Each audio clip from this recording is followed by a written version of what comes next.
नमस्कार साथियों, चलिए आज की क्लास की शुरुआत करते हैं। तो जैसा कि कल की क्लास में हम लोगों ने नेशनल इनकम ऑफ अकाउंटिंग देखा था या राष्ट्रीय आय का लेखांकन देखा था। सबसे पहले हम लोगों ने समझा था कि राष्ट्रीय आय क्या है। राष्ट्रीय आय समझने के बाद उसकी परिभाषा कैसे बनाई जा सकती है, ये हम लोगों ने देख लिया था। ज़रूरी ये नहीं है कि आप किसी बात को रटें। आप अगर उसकी परिभाषा बना पा रहे हैं तो ये सबसे अच्छी बात होती है, क्योंकि हमेशा आपको रटी हुई चीज़ याद नहीं रहती है। और अगर टेक्निकली आप कोई परिभाषा या कोई शब्दावली या कुछ भी आप समझ लेते हैं तो वो चीज़ें आपको हमेशा के लिए याद रहती हैं। और इसलिए भी बना करके दिखाना ज़रूरी है या बताना ज़रूरी है, क्योंकि कुछ ऐसी चीज़ें होती हैं जब आप एग्ज़ाम में जाते हैं या क्वेश्चन सॉल्व करते हैं तो आपको ये समझ में आता है कि ये बात हमने रट लिया था, मुझे याद है, लेकिन इसके पहलू कौन कौन से हो सकते हैं, कैसे इसको किया जाए। तो अगर आपने उसे समझ लिया है तो इसका मतलब ये हुआ कि शब्द को घुमा करके यूपीएससी किसी भी तरह से अगर प्रश्न बनाए तो आप उसके आधार पर सारी चीज़ें कर लेंगे।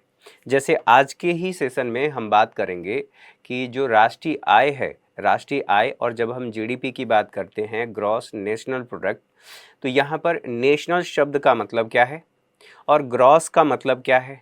और इसके साथ साथ जब हम बात करते हैं कि जो जीडीपी है, इसकी परिभाषा ये कहती है, जो सिंपली परिभाषा है, एक लेखा वर्ष में या एक वित्तीय वर्ष में एक घरेलू सीमा के अंदर उत्पादित अंतिम वस्तुओं और सेवाओं का मौद्रिक मूल्य।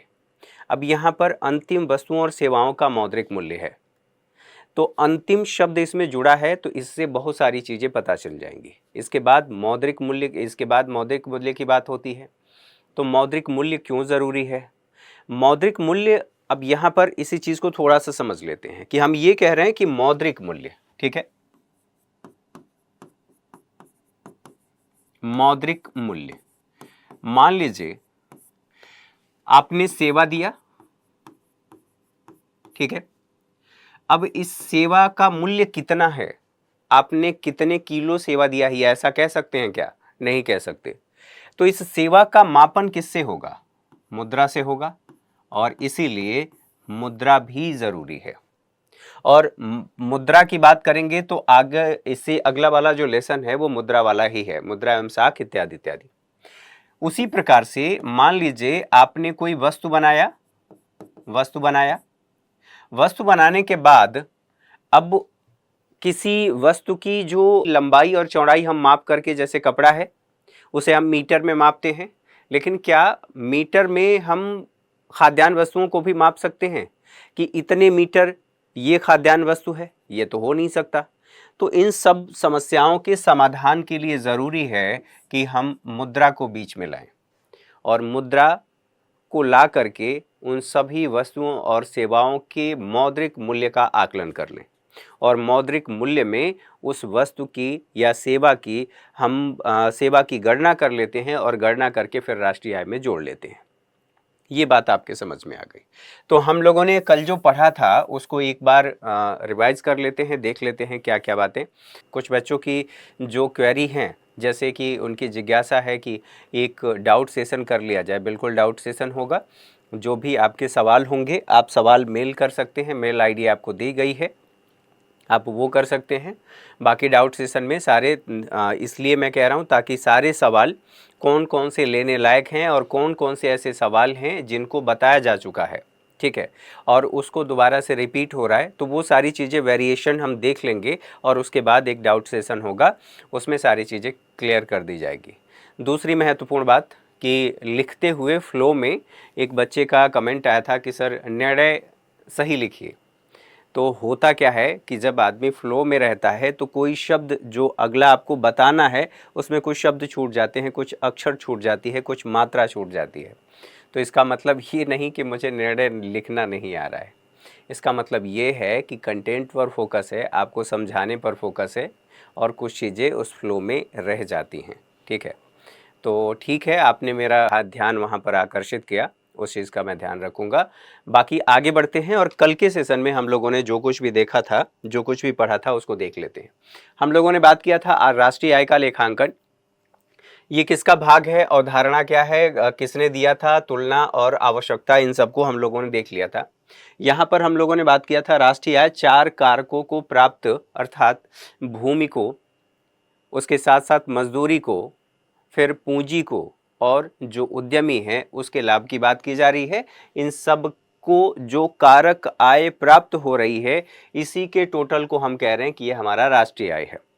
अब यहाँ पर एक बात ये होती है कि भैया उत्पादन, उत्पादन अर्थात यहाँ पर हुआ क्या, जो ये सब कुछ किया गया इसके माध्यम से हमने उत्पादन ही तो किया, और इसी उत्पादन को हम कह रहे हैं यहाँ पर दूसरे तरीके से फिर से कि राष्ट्रीय आय है। उत्पादन के कुल मूल्य को राष्ट्रीय आय कह रहे हैं, ठीक है। इससे संबंधित अवधारणाओं की बात हम लोगों ने कर लिया था कि अवधारणाएं कौन कौन सी हैं, तो एक जीडीपी है, जीएनपी है, एनडीपी है और एनएनपी है, ठीक है। ये क्या है, हमने ये बात कर लिया था कि इसको आगे चल करके हम देखेंगे। गणना की विधियों की बात करें तो एनसीईआरटी में बताई गई है कि 3 प्रकार की गणना की विधियां हैं। यहाँ पर उत्पाद विधि, जिसे वैल्यू एडेड या वैल्यू एडिशन मेथड भी कहा जाता है, ठीक है। मूल्यवर्धित विधि, तो यहाँ उत्पाद विधि, ठीक है, आय विधि और व्यय विधि, इनको हम समझने वाले हैं, इनको भी देखेंगे। इसके साथ साथ मैंने आप लोगों को बताया था कि आसान भाषा में इसको दोबारा से एक बार देख लेते हैं। हमने ये कहा था देखिए कि अगर राष्ट्रीय आय बढ़ाने की बात है तो राष्ट्रीय आय बढ़ाने का मतलब ये है कि हमें प्रोडक्शन करना पड़ेगा, प्रोडक्शन हमें करना पड़ेगा। प्रोडक्शन किसका होगा, तो या तो गुड्स का होगा या फिर सर्विसेज का होगा, गुड्स एंड सर्विसेज। अब गुड्स एंड सर्विसेज की बात होगी तो इसके कुल मूल्य को हम कह रहे हैं कि ये जो कुल मूल्य है यही हमारा नेशनल इनकम है। अब जब मूल्य की बात हुई तो यहीं पर बात आया कि भैया मूल्य कौन सा है, तो एक को हमने कहा कि यह नैतिक मूल्य है, नैतिक मूल्य की हमें आवश्यकता नहीं है, हमने कहा कि यहाँ पर मौद्रिक मूल्य की हमें आवश्यकता है और मौद्रिक मूल्य ही हम देखेंगे, ठीक है। अब मौद्रिक मूल्य में हमने बात कर लिया था कि 2 प्रकार के हो सकते हैं। एक तो हमने कहा कि फैक्टर कॉस्ट अर्थात उत्पादन लागत की बात हो रही है, और एक मार्केट प्राइस की हमने बात कर ली थी, बाजार कीमत की बात कर ली थी। अब यहाँ पर बात हो रही है कि जो उत्पादन हो रहा है गुड्स एंड सर्विसेज का, यहाँ पर कौन कौन से कैसे गुड्स एंड सर्विसेज का उत्पादन हो रहा है। तो हमने ये कह लिया था कि यहाँ पर अंतिम वस्तु का उत्पादन हो रहा है या मध्यवर्ती वस्तु का उत्पादन हो रहा है। मध्यवर्ती वस्तु को हम नहीं लेते, हमने बात कर लिया अंतिम वस्तु की। अंतिम वस्तु ये क्या हो सकता है, या तो पूंजीगत वस्तु हो सकती है जिसके द्वारा उत्पादन की गतिविधि को बढ़ा दी जाती है या उत्पादन में तीव्रता लाई जाती है। जैसे मैंने आप लोगों को एग्जाम्पल के तौर पर बताया था कि ये बोर्ड और टेक्नोलॉजी जो कुछ भी है, इस टेक्नोलॉजी का प्रयोग करके एक समय में हम, जैसे एक कमरे में कुछ स्टूडेंट बैठे हैं, हमने टेक्नोलॉजी लगाई, वहाँ पर प्रोजेक्टर लगा दिया, प्रोजेक्टर लगा करके एक साथ हमने बहुत सारे स्टूडेंट को पढ़ाना शुरू कर दिया।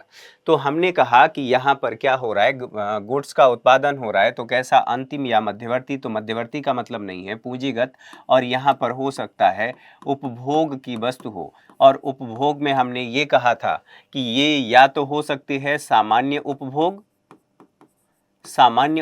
की वस्तु, ठीक है, या टिकाऊ उपभोग की वस्तु, ठीक है, उपभोग की वस्तु। ये हमने देख लिया था, और दोनों को हम लोगों ने ऐसे समझा था कि सामान्य उपभोग की वस्तु जिसे हमें रोज़ खरीदना पड़ता है, और साथ ही साथ हम ये भी देखते हैं टिकाऊ उपभोग की वस्तु कैसी है, जैसे टीवी है, फ्रिज है इत्यादि, जो भी आपके घर में फर्नीचर है, एसेट्स हैं जो लंबे समय तक, एसेट्स का मतलब वो है जैसे टीवी, फ्रिज, ये भी जो एसेट्स हैं, तो इनको हम कह रहे हैं। इसके बाद हमने ये कहा कि प्रोडक्शन हो रहा है, ठीक बात है, लेकिन प्रोडक्शन कहाँ पर हो रहा है और प्रोडक्शन कौन कर रहा है, ये भी बात होगी। तो कहाँ पर, यहाँ पर हमने बात कर लिया था कि घरेलू सीमा के अंदर, घरेलू सीमा या फिर बाहरी सीमा की बात हमने कर ली थी कि बाहरी सीमा में उत्पादन किया जा रहा है। अब बात ये होती है कि ये घरेलू सीमा क्या है, अब इसमें घरेलू सीमा कौन सी है और बाहरी सीमा कौन सी है। यहाँ पर कौन उत्पादन कर रहा है, तो सामान्य निवासी, सामान्य निवासी उत्पादन कर रहे हैं या यहाँ पर गैर निवासी यहाँ पर उत्पादन कर रहे हैं। अगर सामान्य निवासी हैं तो इसमें कौन से आते हैं, इनकी परिभाषा हम लोगों ने देख लिया था। यहाँ पर गैर निवासी, इसकी भी परिभाषा हम लोगों ने देख लिया था कि परिभाषा क्या कहती है। कौन है, एक व्यक्ति जो बाहर का रहने वाला है, दूसरे देश का व्यक्ति है, वो भी भारत का सामान्य निवासी हो सकता है। और भारत का नागरिक भी भारत के लिए गैर निवासी हो सकता है। वहाँ पर शर्त जो थी, उन शर्तों को भी हम लोगों ने देख लिया था कि क्या क्या शर्तें उसमें शामिल हैं। तो ये सारी बातें हम लोगों ने देख लिया। अब हमने ये बात किया था कि भैया यहाँ पर फैक्टर कॉस्ट क्या है। तो फैक्टर कॉस्ट के संदर्भ में हमने बात किया कि अगर किसी वस्तु का उत्पादन हुआ है और उत्पादन होकर के अभी वो कहाँ पर है, फैक्ट्री में है। ठीक है, आप ऐसे समझ लीजिए, उदाहरण के तौर पर वो फैक्ट्री में है, वो उत्पादन हो गया, अभी बाजार में नहीं गया है। तो जितना उत्पादन में लागत लगा है उसको हम कह रहे हैं उत्पादन लागत, फैक्टर कॉस्ट। ठीक है, उत्पादन लागत के बाद हमने ये कह लिया कि अगर इसमें हमने टैक्स को जोड़ लिया तो फिर ये हो गया मार्केट प्राइस, अर्थात ये क्या बन गया, मार्केट प्राइस। अब इसमें भी कुछ और बातें थी। हमने कहा था कि ठीक बात है, इसमें तो है, लेकिन मान लीजिए कि यहाँ फैक्टर कॉस्ट और इसमें हमने प्लस टैक्स जोड़ लिया। टैक्स के बाद सब्सिडी भी, अर्थात सरकार को लगा कि ये जो उत्पादन की गई वस्तु है ये उपयोगी है, जनता के लिए उपयोगी है। तो जनता के लिए उपयोगी है तो उसने कुछ सब्सिडी दे दिया। थोड़े समय के लिए हमने मान लिया कि 100 रुपये हमारा क्या है, फैक्टर कॉस्ट है, उत्पादन लागत है।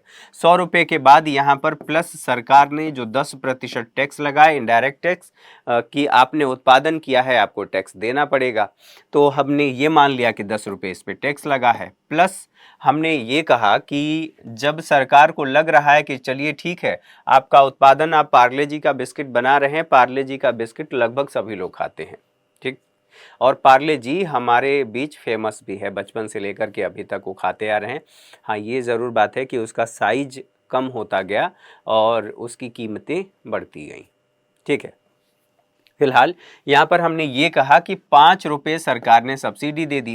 तो यहाँ हमने कुल देखा कि 100 रुपये जो हमारा उत्पादन लागत था और प्लस हमने ये देखा कि इसमें से प्लस 10 माइनस 5 इजक्वल टू हमारा आ गया 105, और ये हमने कहा कि ये हमारी बाजार कीमत है। यहाँ पर एक और ज़रूरी बात है, यहाँ जो टोटल इसे 5 रुपये हैं, नेट इनडायरेक्ट टैक्स इसको कहा जाता है, जिसे लिखने के लिए NIT, ठीक है, NIT है ना, NIT का प्रयोग, नेट इनडायरेक्ट टैक्स का प्रयोग किया जाता है।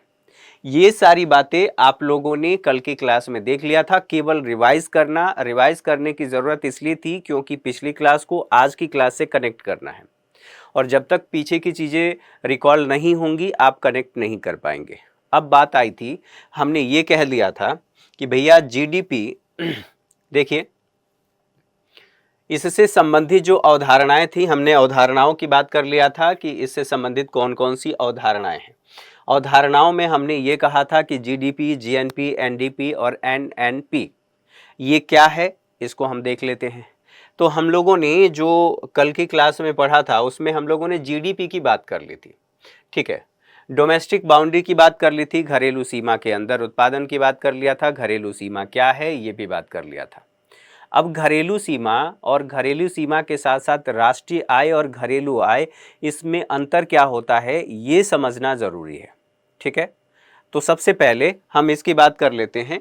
ये जो हम लोगों ने कल देखा था, हमने ये कहा था कि GDP एक वित्तीय वर्ष में उत्पादन हो रहा है कहाँ पर, घरेलू सीमा के अंदर और बाहर। कौन कर रहा है, निवासी और सामान्य निवासी। तो जब GDP की बात कर रहे हैं, घरेलू सीमा की बात कर रहे हैं, तो यहाँ पर कहाँ पर होगा, जब GDP की बात होगी तो इसमें सबसे ज़रूरी चीज़ है कि आप याद रखेंगे घरेलू सीमा के अंदर उत्पादन हो रहा है और किसके द्वारा किया जा रहा है, तो इन दोनों के द्वारा, निवासी और गैर निवासी दोनों के द्वारा उत्पादन किया जा रहा है। इसको हम कह रहे हैं, ठीक है, कि ये हमारी क्या है, GDP। अब इसको ऐसे फिर से समझ लीजिए, इसी चीज़ को जो हम लोगों ने समझा है, देखिए हमने कहा कि सकल घरेलू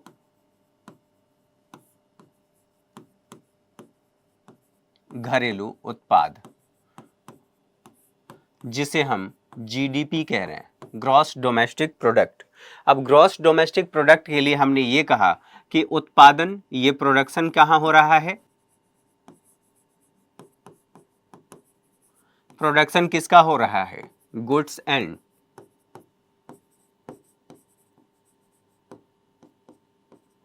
सर्विसेज का उत्पादन हो रहा है।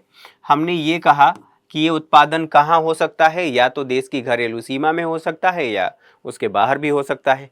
लेकिन चूंकि हम ये कह रहे हैं कि यह सकल घरेलू उत्पाद है, यहाँ पर देखिए यहाँ एक शब्द इस्तेमाल किया गया है, घरेलू शब्द। तो घरेलू शब्द का मतलब घरेलू सीमा आप लोगों को याद है, घरेलू सीमा हमने कहा था कि घरेलू सीमा क्या है,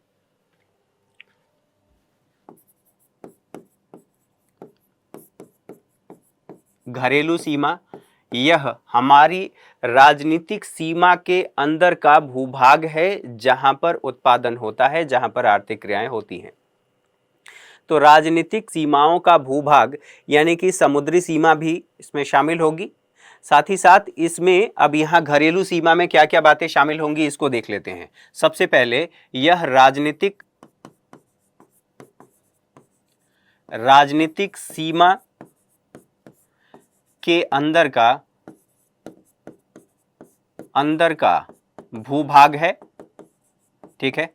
अब भूभाग है, राजनीतिक सीमा भारत की कहां पर है, मैंने बताया था कि ये जो है ये यूएसए है, और यूएसए में, ठीक है, यहां पर भारतीय एम्बेसी है, ये भारतीय एम्बेसी है, ठीक।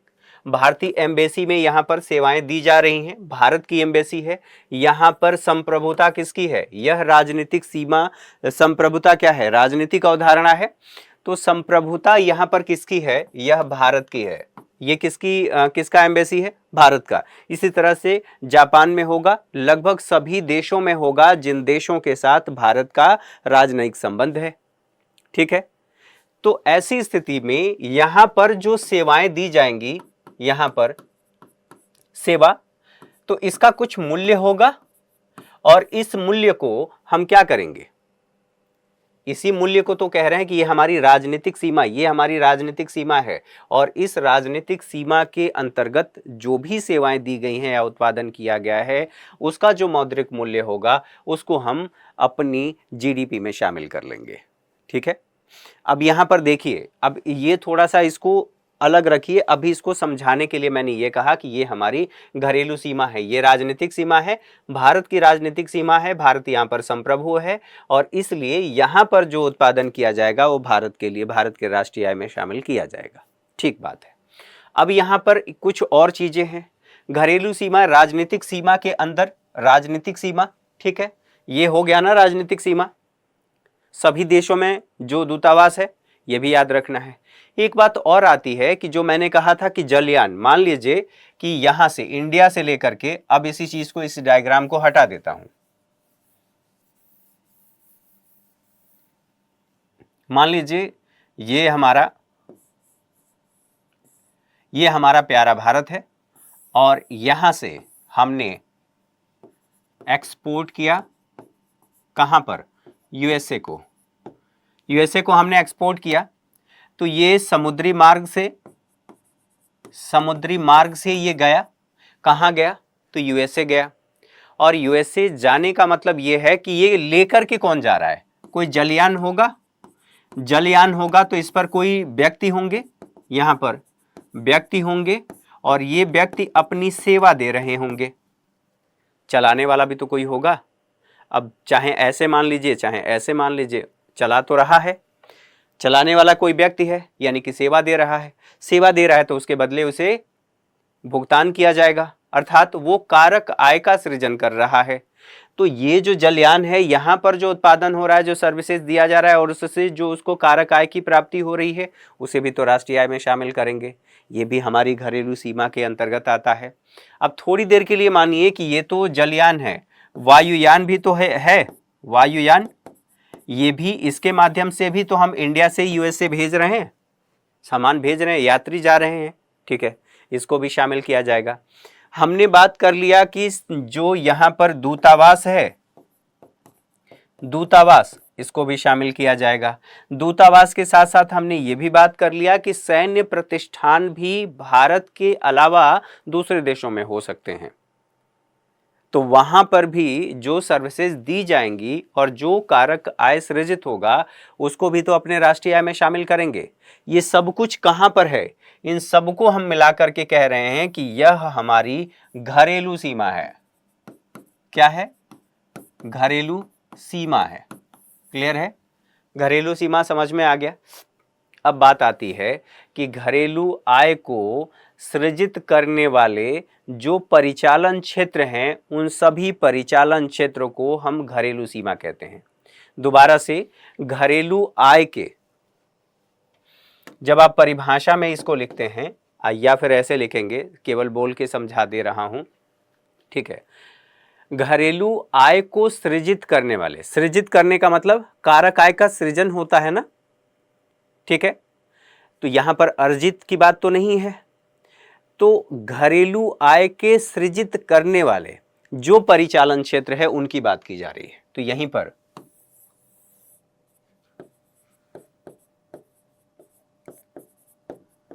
आय को सृजित करने वाले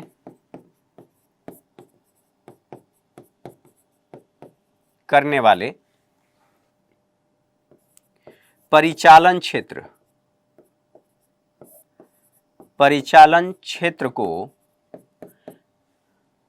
या परिचालन क्षेत्र, इसे ही हम घरेलू सीमा कहते हैं। एक बात ये समझ में आ गई होगी। और जब घरेलू सीमा की बात है तो घरेलू सीमा यही तो है। यहां पर क्या कहा जा रहा है? घरेलू, सकल घरेलू उत्पाद, अर्थात भारत की राजनीतिक बाउंड्री में निवासी और गैर निवासी जितने लोग हैं, यहां पर दोनों बात ध्यान रखेंगे कि जो व्यक्ति भारत में आकर के अपनी सेवा दे रहा है और जो कंपनियां भारत में उत्पादन कर रही हैं, उन सबके योग को हम कहेंगे कि यह जीडीपी है। उनके द्वारा जो उत्पादन किया गया है उसके अंतिम मौद्रिक मूल्य को हम कहेंगे कि यह जीडीपी है। क्लियर है? यहां तक बातें एकदम क्लियर होंगी। अब यहां जीडीपी को हमने समझ लिया कि जीडीपी क्या है। एक घरेलू सीमा के अंदर एक वित्तीय वर्ष में या एक लेखा वर्ष कह लीजिए, एक लेखा वर्ष में घरेलू सीमा के अंदर यहां निवासियों की बात है। ठीक, अब यहां देखिए, यही बात एनसीईआरटी में देख लीजिए। एनसीईआरटी में ये बातें बताई गई, मैं अपने मन से नहीं बता रहा हूं, केवल उन्हीं बातों को आसान भाषा में आप तक पहुंचाने की कोशिश की जा रही है। देखिए, यहां पर दिया गया है विदेशों से प्राप्त निवल कारक आय। ये अभी इसको बाद में देखेंगे, केवल यहां पर ये देख लीजिए जो मैं दिखाना चाहता था। यहां पर देखिए, जीडीपी क्या कह रहा है? बाजार कीमत पर सकल घरेलू उत्पाद, अर्थात जीडीपी एट मार्केट प्राइस। ठीक है, ये कह रहा है जीडीपी एक देश की घरेलू सीमा में एक वर्ष में उत्पादित सभी अंतिम वस्तुओं और सेवाओं का बाजार मूल्य। और उसके साथ साथ यह भी कह रहा है, यहां पर कहा गया है सभी निवासियों तथा गैर निवासियों द्वारा दिए गए या किए गए उत्पादन को शामिल किया जाता है, चाहे उत्पादन का स्वामित्व एक स्थानीय कंपनी का हो या एक विदेशी कंपनी का हो। अब यहां पर भारत में हमने ये कह लिया कि जो भारत है, भारत की घरेलू सीमा में बात कर रहे हैं। ठीक है, इसकी घरेलू सीमा है, ठीक है, जो आर्थिक संकल्पना है। अब इस घरेलू सीमा में कौन कौन से लोग हैं उत्पादन करने वाले? यहां पर घरेलू सीमा, यहां पर उत्पादक इकाई, ठीक है, कौन कौन सी हैं? एक तो यहां पर ये क्या कहा गया है? सभी निवासी। आप ऐसे सभी निवासी मान लीजिए, यहां गैर निवासियों द्वारा सभी निवासी की बात कर रहे हैं। दूसरी बात, यहां पर गैर निवासी की बात कर रहे हैं, गैर निवासी। ठीक है, तो हम लोगों ने सामान्य निवासी और गैर निवासी दोनों को हम लोगों ने समझ लिया था।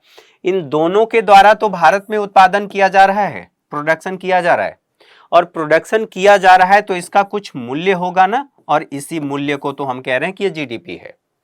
यही बात इसमें लिखी गई है। अब यहां पर देखिए, सभी चीजों का मापन बाजार कीमतों पर होता है, मार्केट प्राइस पर, कि वो जो वस्तु उत्पादित की गई है दरअसल वह बाजार में किस मूल्य पर बिकी। तो क्या कहा जा रहा है, सभी चीजों का मापन बाजार कीमत पर किया जा रहा है।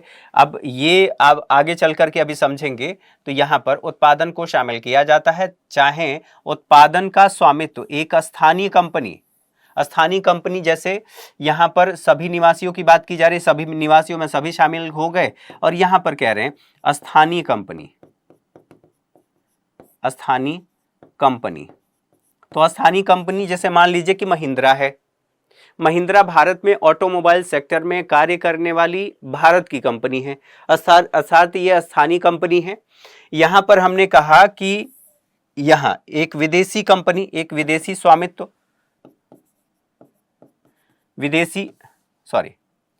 अगर कोई कंपनी है, जैसे हम मान लेते हैं फोर्ड को मान लिया, ये कहां की है, ये स्थानीय कंपनी थोड़ी है, ये विदेशी कंपनी है,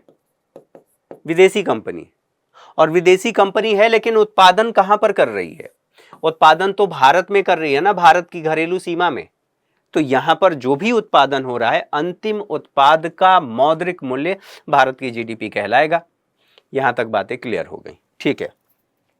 अब यहां पर कहा जा रहा है कि ये तो बात ठीक है, अब फैक्टर कॉस्ट अर्थात साधन लागत की बात हो रही है। साधन लागत पर जीडीपी, बाजार कीमतों पर जीडीपी में से शुद्ध अप्रत्यक्ष, यहां पर देखिए मैंने कहा कि नेट इनडायरेक्ट टैक्स, और अगर आप लोगों को याद हो तो मैंने कहा था कि जब हम फैक्टर कॉस्ट निकालने की बात कर रहे हैं तो हमने ये मान लिया कि जो फैक्टर कॉस्ट है ये 100 रुपये है, पहले ही हमने बात कर लिया था, प्लस इसमें हमने ये कह दिया कि प्लस माइनस करने के बाद हमने ये देखा कि 5 रुपये और इस पर लगता है, और टोटल को हमने कह लिया कि 105 रुपये ये हुआ। तो ये मार्केट प्राइस है। यहां पर जब हम देख रहे हैं तो इसको हम कह रहे हैं कि यह क्या है, फैक्टर कॉस्ट है, उत्पादन लागत है।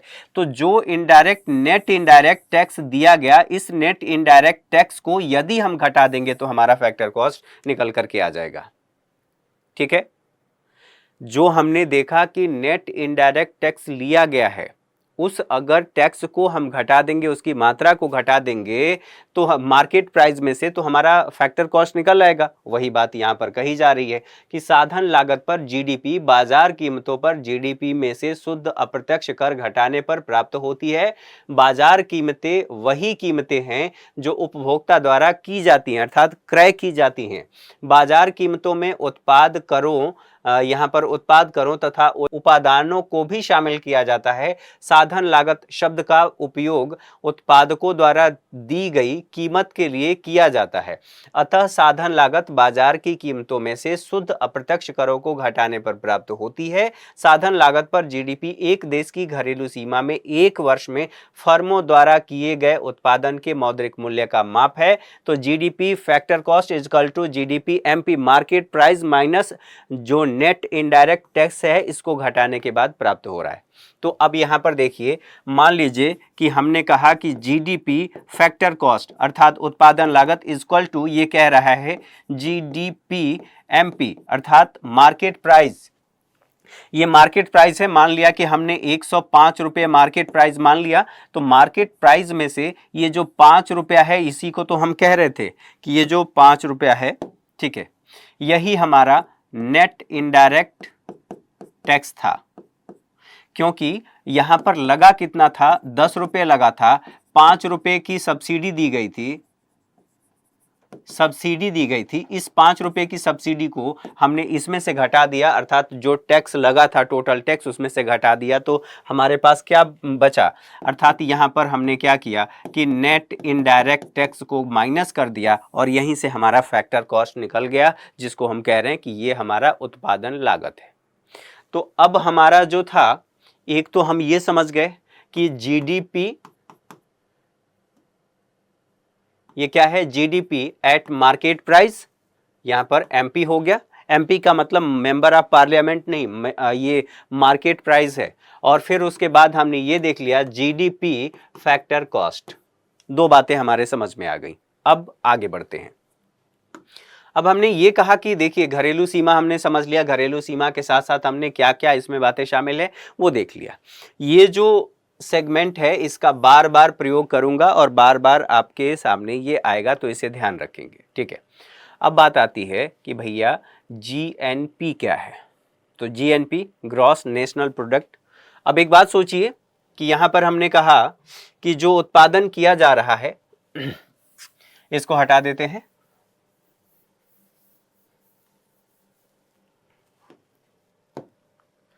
यहां पर जो प्रोडक्शन हो रहा है, प्रोडक्शन कौन कर रहा है?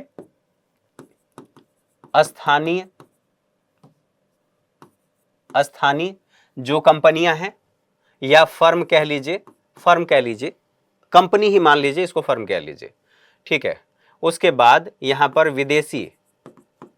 विदेशी स्वामित्व वाली विदेशी फर्म उत्पादन कर रही हैं।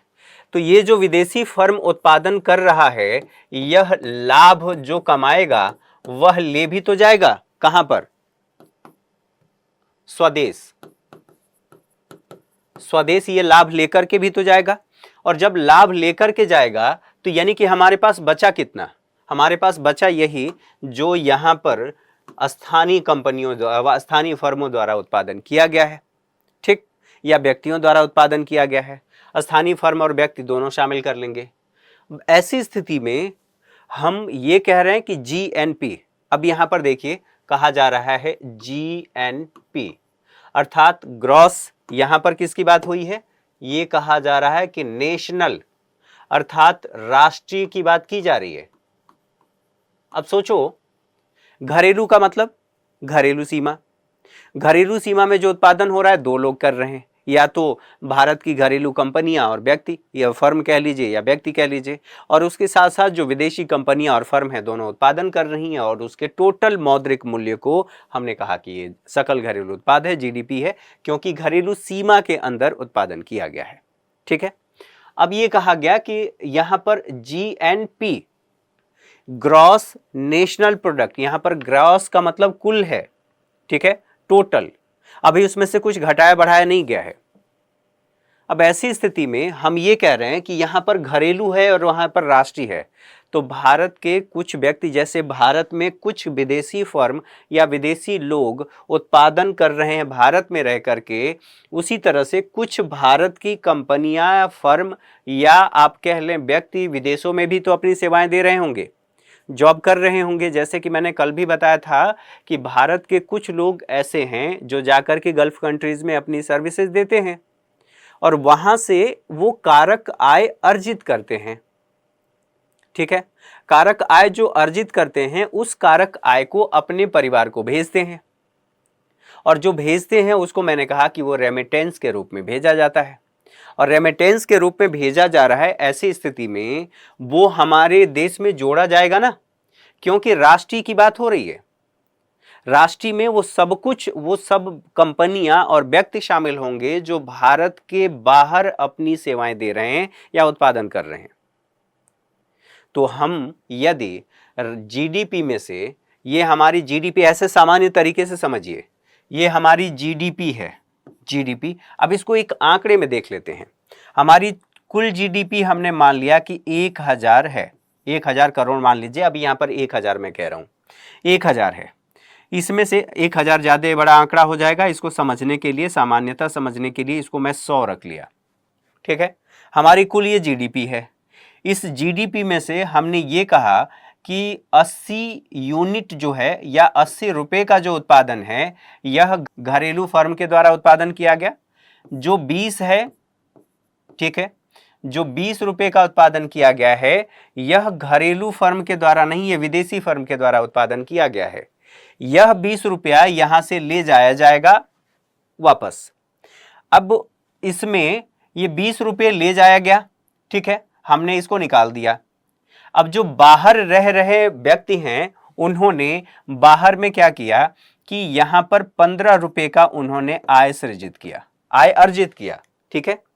तो हमने क्या किया कि 80 रुपये में से 100 रुपये में से आप यहां पर देखिए 100 माइनस 20 इक्वल टू 80 और 80 प्लस यहां पर 15 कर दीजिए, कितना हो गया 95।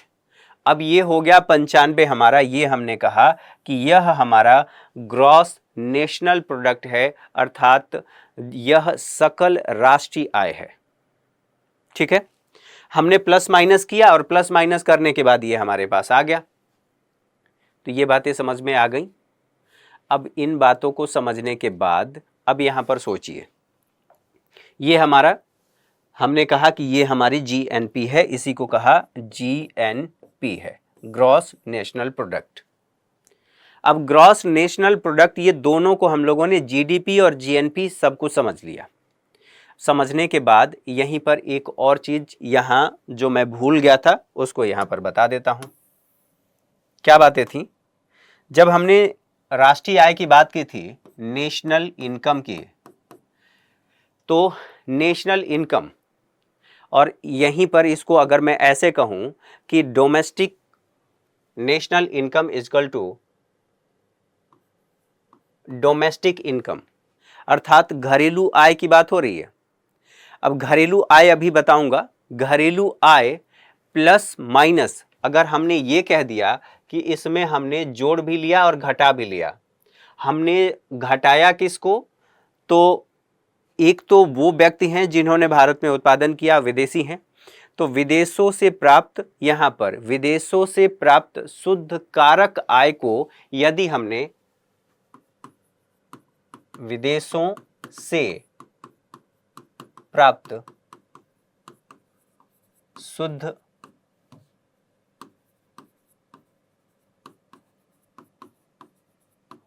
कारक आय, ठीक है, विदेशों से प्राप्त शुद्ध कारक आय, जब हम इनको शामिल कर लिए तो इसका मतलब क्या हुआ? अब नेट का मतलब क्या होता है ये मैं आप लोगों को बता चुका हूं, हालांकि फिर से अभी उस पर हम बात करेंगे, उस नेट को समझेंगे। घरेलू का मतलब या ग्रॉस का मतलब कुल होता है और नेट का मतलब यहां पर निवल होता है, अभी उसकी बात करेंगे। फिलहाल यहां पर हमने कहा कि national income equal to domestic income plus minus विदेशों से प्राप्त शुद्ध कारक आय। शुद्ध कारक आय, अब शुद्ध कारक आय इसे कहा जाता है नेट फैक्टर इनकम एब्रॉड, इसे ऐसे लिखा जाता है। तो national income equal to domestic income plus minus यहां पर नेट फैक्टर इनकम अब्रॉड। क्या था? कारक आय ही तो है, और कारक आय यानी कि फैक्टर इनकम अब्रॉड, यानी कि पूरे विश्व से बात की जा रही है। अब बात आई कि भैया यहां पर हमने ये कहा कि यहां एक शब्द इस्तेमाल किया गया है कि घरेलू आय। घरेलू आय का मतलब, तो घरेलू आय का मतलब समझ लीजिए,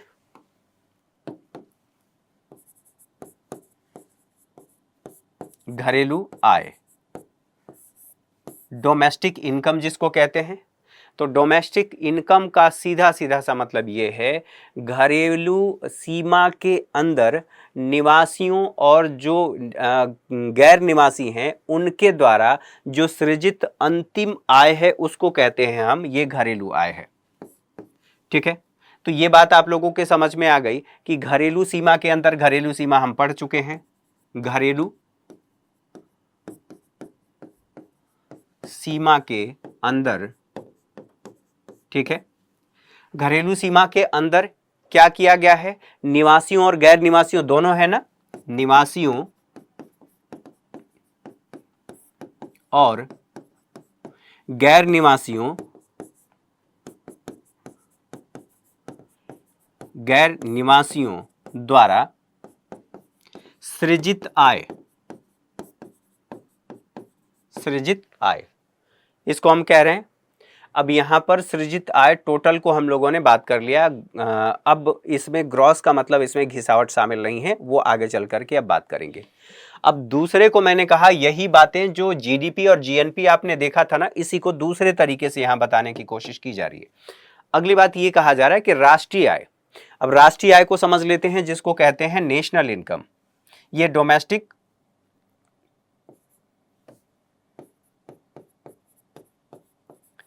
राष्ट्रीय आय, जिसे डोमेस्टिक इनकम भी कहा जाता है। अब यहां पर सोचिए, घरेलू सीमा के अंदर या घरेलू सीमा में अर्जित जो कारक आय है, एक तो उसको शामिल किया जाता है,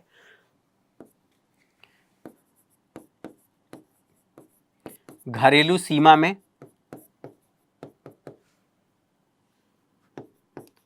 सृजित कारक आय। अब ध्यान से इसको समझना है क्योंकि थोड़ा सा टेक्निकल है। एक तो ये बात कर ली, निवासियों द्वारा अर्जित कारक आय, यहां पर घरेलू सीमा में अर्जित कारक आय।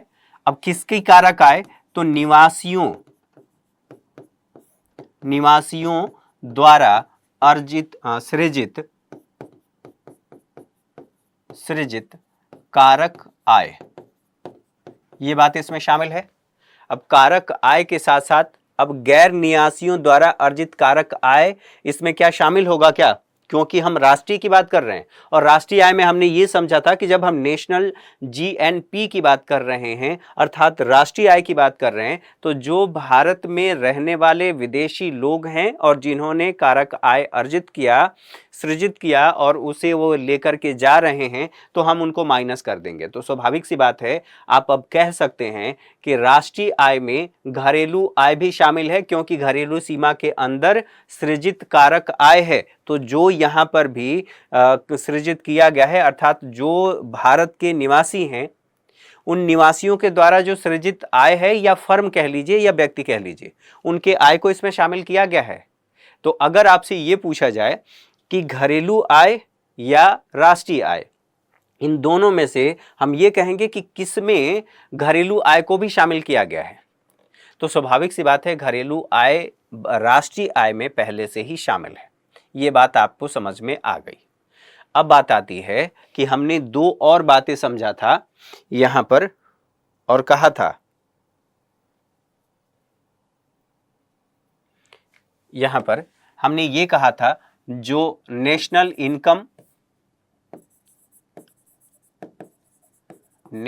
इनकम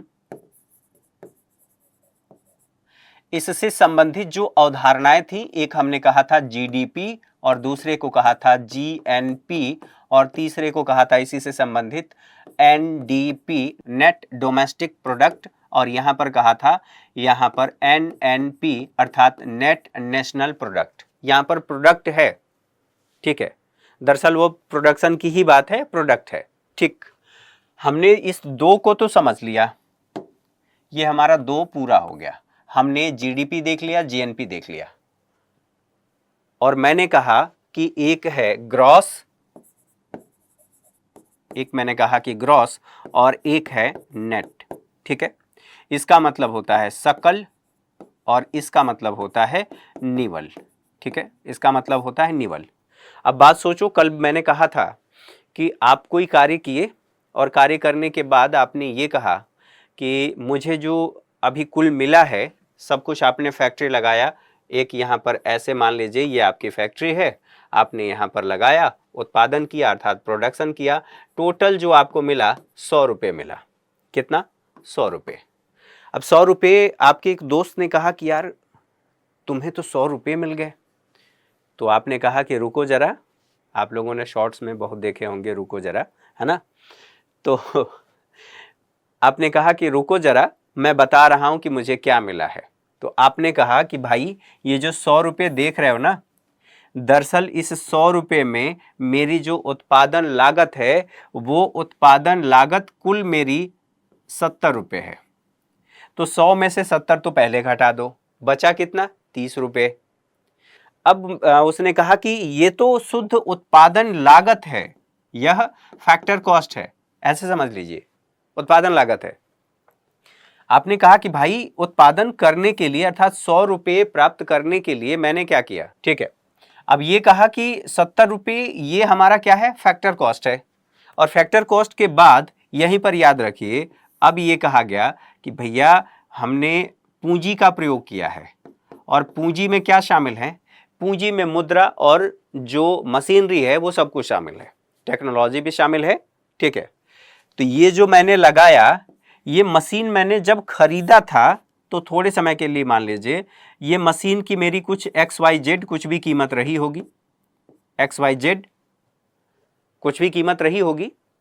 लेकिन आप कहते हैं ना कि अगर बाइक या कार शोरूम से निकल गई और निकलने के एक दिन बाद ही आपने उसे बेचना अगर शुरू किया तो उसकी वैल्यू कम हो जाएगी।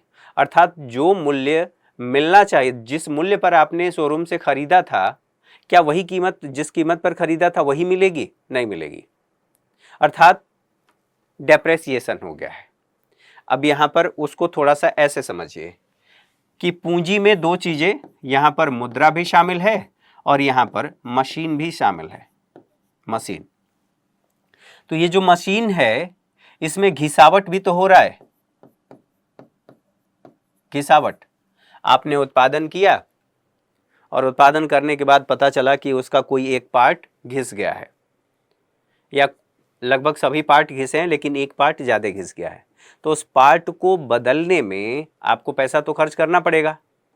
तो वो भी आपके इसमें लागत में शामिल होगा ना, इसमें शामिल हुआ कि नहीं हुआ?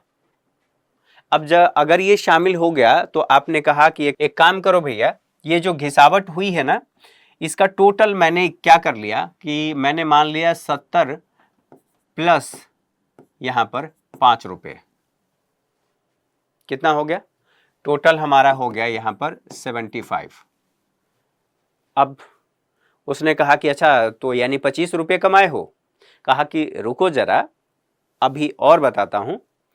फिर उन्होंने कहा कि भाई इसके बाद मैंने 5 रुपये का टैक्स दिया, अब क्या हुआ? कहा कि भैया ठीक है यार, तो सब कुछ ले दे करके उसने बताया कि 80 रुपये तो मेरा ये चला गया है। टोटल जो मुझे प्राप्त हुआ है यानी प्रॉफिट हुआ है वो हुआ है 20 रुपये का। समझ में आ गया?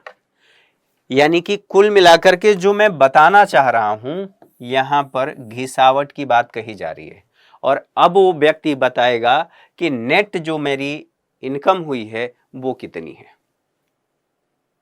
ठीक है, तो यहां पर जो घिसावट है इसको ध्यान रखना है। अब ये एग्जाम्पल के माध्यम से आपने समझ लिया, तो हमने ये यहां पर समझा कि जब हम नेट की बात कर रहे हैं, नेट डोमेस्टिक प्रोडक्ट, तो नेट डोमेस्टिक प्रोडक्ट का मतलब ये है कि घिसावट उत्पादन के दौरान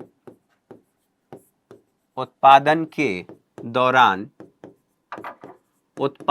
के साधनों के मूल्य में घिसावट के कारण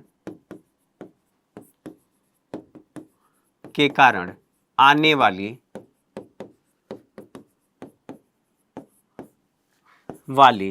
कमी। तो ये क्या होगा? सब कुछ मिला करके और सब कुछ हमने घटा करके जब जीडीपी में से जो हमारा घिसावट है, डेप्रेसिएशन है, उस डेप्रेसिएशन को हम कंसीडर कर लेते हैं, तब हमारा, अर्थात डेप्रेसिएशन को हम माइनस कर देते हैं, तब हमारा आ जाता है नेट डोमेस्टिक प्रोडक्ट। क्लियर? इसी के साथ साथ अब आती है बात नेट नेशनल प्रोडक्ट की। वही सारी बातें यहां पर भी लागू होती हैं जो हमने इसके संदर्भ में देखा था। बातें क्लियर हैं? घिसावट इसमें भी हमने देख लिया, घिसावट इसमें भी देख लिया, अर्थात इसमें देखा और इसमें देखा, और उसके बाद हमने जो काउंट किया वो कहा कि यह नेट डोमेस्टिक प्रोडक्ट है और यह नेट नेशनल प्रोडक्ट है। क्लियर है? ने इसकी तो बात कर ली, दोनों को देख लिया, सब्सिडी को भी देख लिया, फैक्टर कॉस्ट को देख लिया। अब यहां पर जो हमने यहां पर देखा था, बताइए, इसको हमने देख लिया, इसको हमने देख लिया, इसको हमने देख लिया, इसको हमने देख लिया। इसी के साथ साथ जो हमने यहां पर बात किया था कि ये फैक्टर कॉस्ट क्या है, तो कौन सा मूल्य है, अब इसको हटा देते हैं, कौन सा मूल्य है, मूल्य की बात हमने की थी, और मूल्य में नैतिक मूल्य, इसको पहले ही हटा दिया था, मौद्रिक मूल्य की बात की थी, तो कौन सा मौद्रिक मूल्य है? हमने फैक्टर कॉस्ट की बात की थी, फैक्टर कॉस्ट समझ लिया, मार्केट प्राइस को भी समझ लिया, हमने इसको भी देख लिया कि घरेलू सीमा, बाहरी सीमा, सामान्य निवासी, गैर निवासी, और उसके बाद हमने सामान्य उपभोग की वस्तु, टिकाऊ उपभोग की वस्तु, और यहाँ पर पूंजीगत उपभोग की वस्तु और मध्यवर्ती वस्तुएं क्या होती हैं, ये भी हम लोगों ने कल के सेशन में देख लिया था।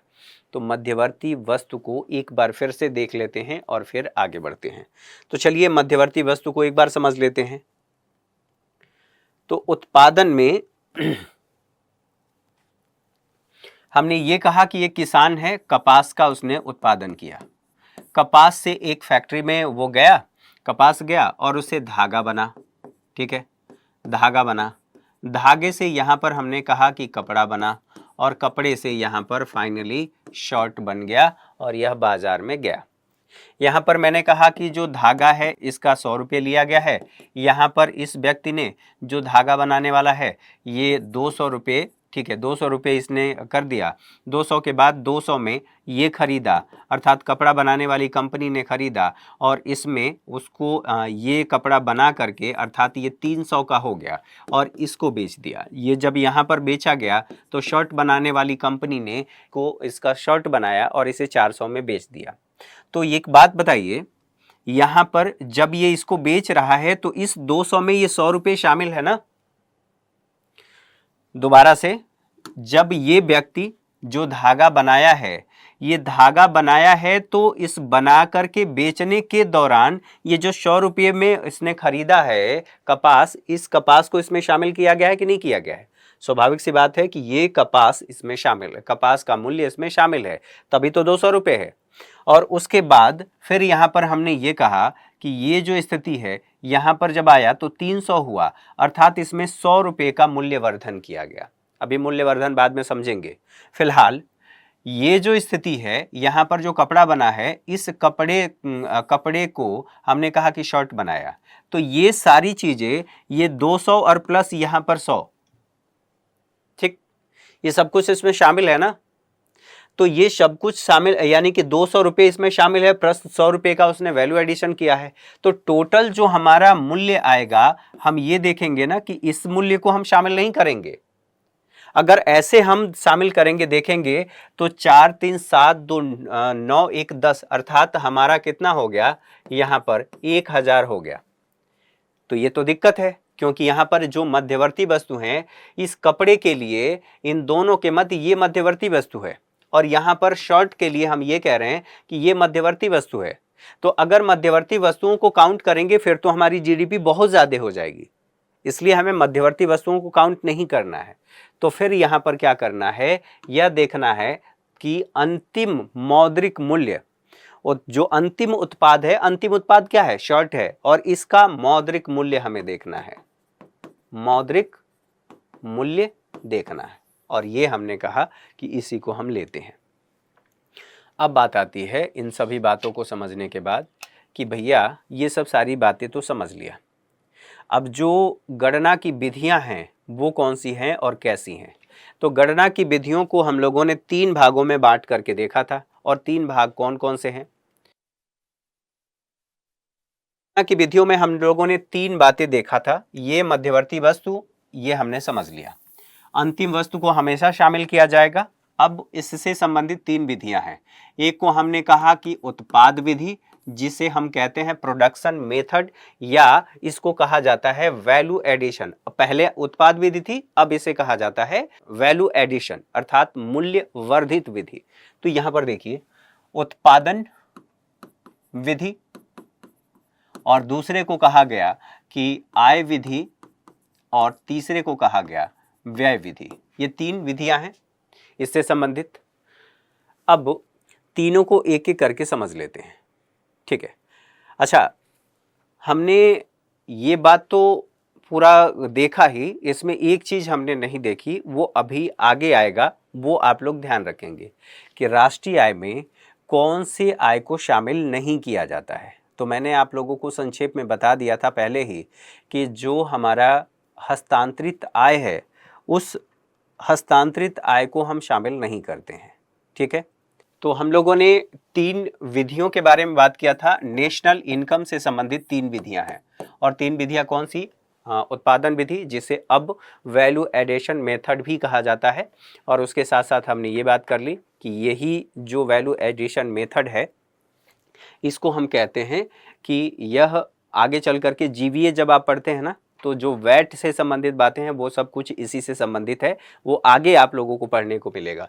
बहरहाल उत्पादन विधि, आय विधि और व्यय विधि, इसको एक एक करके हम लोग समझ लेते हैं। जब हम net factor income of abroad को पढ़ लिए थे तो उससे संबंधित सारी बातें यहाँ पर आ गई थी। अब इसी से जो और संबंधित बातें हैं, इसको एक बार जो यहाँ पर कहा गया है, एनसीईआरटी में बताया गया है, आय का वर्चुअल प्रवाह, आय का वर्चुअल प्रवाह समझने के बाद ये वाली स्थिति समझना ज्यादा बेहतर रहेगा। ठीक है, तो आय के वर्चुअल प्रवाह यहाँ पर अर्थात चक्रीय प्रवाह, देखिए यहां पर कहा गया है आय का वर्तुल प्रवाह, या यहां पर उसे इस दूसरे शब्दावली में कहा जाता है चक्रीय प्रवाह। चक्रीय प्रवाह का मतलब एक स्थान से दूसरे स्थान पर जाना। ठीक है, हमने ये कहा था कि यहां पर ए नामक व्यक्ति है, उत्पादन किया इत्यादि इत्यादि, ऐसे ये प्रवाह हो रहा है। अब प्रवाह हो रहा है तो ये वर्चुअल प्रवाह कैसे है और इसमें कौन कौन सी बातें शामिल हैं, इसको देखिए। अर्थव्यवस्था में हमने ये बात कर लिया था कि आर्थिक क्रियाएं कौन सी हैं। तो 3 प्रकार की आर्थिक क्रियाएं होती हैं। आर्थिक क्रियाएं सबसे पहले ये समझ लेते हैं, सॉरी, आर्थिक क्रियाएं 4 होती हैं। आर्थिक क्रियाएं कौन कौन सी? तो आर्थिक क्रियाएं, उत्पादन होता है, उपभोग होता है, विनिमय और वितरण, यही है ना। ये 4 आर्थिक क्रियाएं हैं। इन 4 आर्थिक क्रियाओं के बाद, इसलिए इसको अभी बता दिया कि ये आगे चल करके प्रयोग की जाएंगी, तो प्रयोग की जाएंगी तो ये सारी बातें आप लोगों को याद रखनी है। देखिए, उत्पादन, उपभोग और विनिमय वितरण, अब इसको यहाँ पर समझने के साथ साथ आप ऐसे कह सकते हैं, ये जो स्थिति है, यहीं से एक और चीज देख लेते हैं। आर्थिक एजेंट होते हैं, तो अर्थव्यवस्था में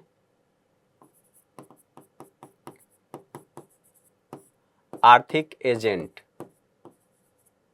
ठीक है, आर्थिक एजेंट कौन से हैं? तो अर्थव्यवस्था में कुल 3 आर्थिक एजेंट होते हैं। कौन कौन से होते हैं? अब इन सभी 3 आर्थिक एजेंटों को एक एक करके समझेंगे। पहला आर्थिक एजेंट, यहां पर नाम लिख दूं या एक एक करके बता दूं? चलिए एक बार नाम लिख देते हैं, फिर बताते हैं। एक को कहा जाता है परिवार, जिसको इंग्लिश में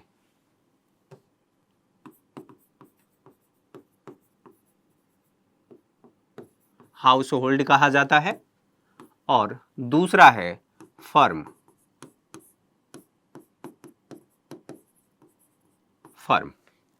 और तीसरा है सरकार, जिसे हम कहते हैं गवर्नमेंट।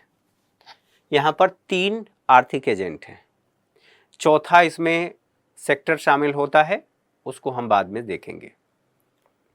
अब होता क्या है, जो आय का वर्चुअल प्रवाह है, वर्तुल प्रवाह,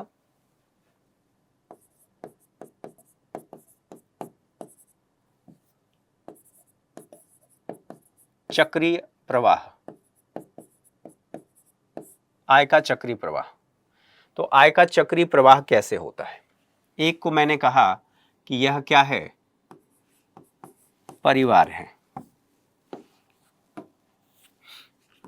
यह क्या है, परिवार है, जिसे हमने कहा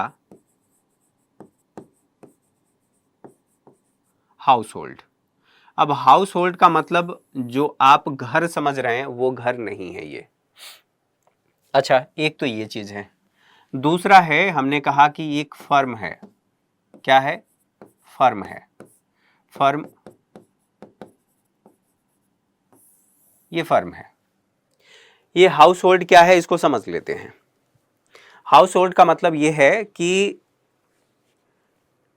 2 4 10 लोग हैं, एक ही फैक्ट्री में काम करते हैं, और जैसे काम करते करते बात हो गई। बात करने के बाद ये हुआ कि भाई सभी लोग लड़के लड़के हैं, एक काम करते हैं, एक जगह रहना शुरू कर देते हैं। तो चारों लोग मिल करके या 10 लोग जितने लोग हैं मिल करके एक जगह उन्होंने कमरा ले लिया और ये कहा कि यार हमारा रेंट वगैरह कम हो जाएगा, हमारी लागत कम हो जाएगी, ठीक है, रहना शुरू कर दिया। तो ये चारों लोग रह रहे हैं, तो इसमें ब्लड रिलेशन तो नहीं है, ब्लड रिलेशन नहीं है। ये किस लिए साथ आए हैं? सेवाएं देने के लिए। काम कर रहे हैं ना किसी फैक्ट्री में। तो ये वो परिवार नहीं है जिस परिवार को आप समझ रहे हैं, ठीक है। तो इनको हम कह रहे हैं हाउस होल्ड, ठीक। फर्म कई प्रकार की होती हैं, लेकिन फर्म का मतलब आप सीधा सीधा यहां पर लगा सकते हैं कि यह एक कंपनी है, समझने के लिए। तो आप इसको कंपनी समझ लीजिए। अब आगे इसकी बात करते हैं, इससे संबंधित और बातें, ठीक है। अब क्या हुआ, ये चारों लोग मिलकर के कर क्या रहे हैं? ये सभी चारों मिल करके और इसको कंपनी में जाते हैं और कंपनी में अपनी श्रम या सेवा देते हैं। यही होता है ना, श्रम देते हैं या सेवा देते हैं। और जो कंपनी है या जो फर्म है, इनकी सेवा के लिए इनको भुगतान करती है, अर्थात इनको दिया गया, आप ऐसे कह सकते हैं, जो यहां पर इनको दिया गया है वह इसका के द्वारा व्यय किया गया है। तो ये व्यय कैसा है? यहां पर व्यय किसके द्वारा व्यय किया गया है? इस फर्म के द्वारा। किस पर व्यय किया गया है और किसके लिए? इस श्रम के लिए व्यय किया गया है। तो बताइए, उत्पादन के 4 जो कारक थे उसमें श्रम था, मतलब मजदूर, मजदूरी, और वो यानी कि श्रमिक है तो वही तो मजदूरी प्राप्त कर रहा है या सेवाएं दे रहा है। तो यहां पर ये जो हाउस होल्ड हैं, इन्होंने इसको सेवाएं दी और इन सेवाओं के बदले हाउस होल्ड को इस फर्म ने पेमेंट किया। तो पेमेंट किया तो उसको क्या, हमने ये बात कर लिया था ना, उत्पादन के 4 कारक, और 4 कारकों में हमने ये कहा था कि जो उद्यमी है दरअसल उसका वह निवेश व्यय है। तो ये क्या है? इसका निवेश व्यय। तो ये बात आपने समझ लिया, ठीक। किसी ने कहा कि फर्म को भाई तुम इतना इनको सैलरी दे रहे हो। फर्म ने कहा कि भाई ये मेरा निवेश है, मैं इनको सैलरी दे रहा हूं तो बदले में उत्पादन भी तो हो रहा है, और उत्पादन हो रहा है यानी कि मुझे आय की प्राप्ति होगी। अब आय की प्राप्ति कैसे होगी? अब इस फर्म ने जो उत्पादन किया है, किसका? इस फर्म ने उत्पादन किया है गुड्स एंड सर्विसेज का, यानी कि अब ये फर्म अपने उत्पाद को बेचेगा। किसको बेचेगा? यहां पर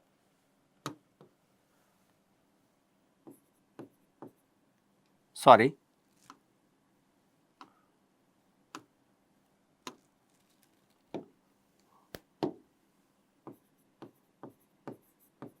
गुड्स सर्विसेज। जो उत्पादन इस फर्म ने किया है, इन लोगों ने सेवा दिया, उत्पादन हुआ। उत्पादन किस चीज का? वस्तु या सेवा का। अगर वस्तु और सेवा का उत्पादन हुआ है तो ये बेचेगा भी ना। बेचेगा किसको? यही हाउस होल्ड उपभोक्ता भी तो है।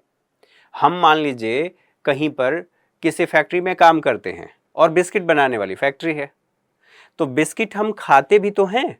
तो यानी कि एक संदर्भ में हम वहां पर सेवा भी दे रहे हैं, यानी कि हाउस होल्ड हैं, और दूसरे संदर्भ में हम वहां पर उपभोक्ता भी हैं।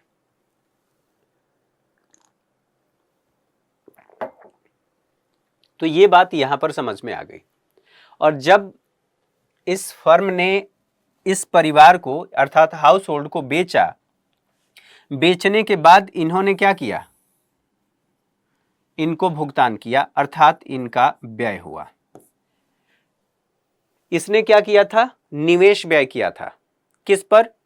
इन लोगों पर। और ये कौन है? उत्पादन के 4 कारकों में से एक है। अब इन लोगों ने क्या किया? इन लोगों ने व्यय किया, किसके लिए? गुड्स एंड सर्विसेज के लिए। तो ये कैसा व्यय है? ये खाने के लिए कर रहे हैं ना, तो ये हो जाएगा उपभोग व्यय। क्या होगा? यह उपभोग व्यय होगा। यहां पर 4 चीजें बिल्कुल क्लियर हो गई होंगी, ठीक है। इन्हें जो प्राप्त हुआ था, यहां पर इन्हें जो प्राप्त हुआ था कारक आय,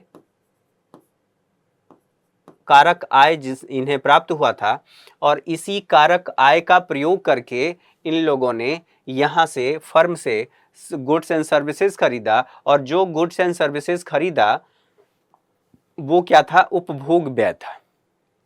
अब बात एक सोचिए, उपभोग व्यय तो है, लेकिन क्या अर्थव्यवस्था में केवल यही काम चलता है कि इन्होंने सर्विसेज दिया, इन्होंने उत्पादन किया, और उत्पादन करने के बाद इन्होंने बेचा, इन्होंने खाया, खत्म? यही काम तो होगा नहीं। तो अगर ये काम नहीं हो रहा है तो फिर क्या होगा? मान लीजिए केवल इतना ही रहे, तो ये 10 यूनिट का उत्पादन कर रहे हैं, ये 10 यूनिट खरीद ले रहे हैं, खा रहे हैं, खत्म हो गया। अगली बार जब इनको जरूरत पड़ेगी तो ये डिमांड करेंगे, उत्पादन होगा, खाएंगे, खत्म। इसको कहा जाता है आय का द्विचक्रीय प्रवाह।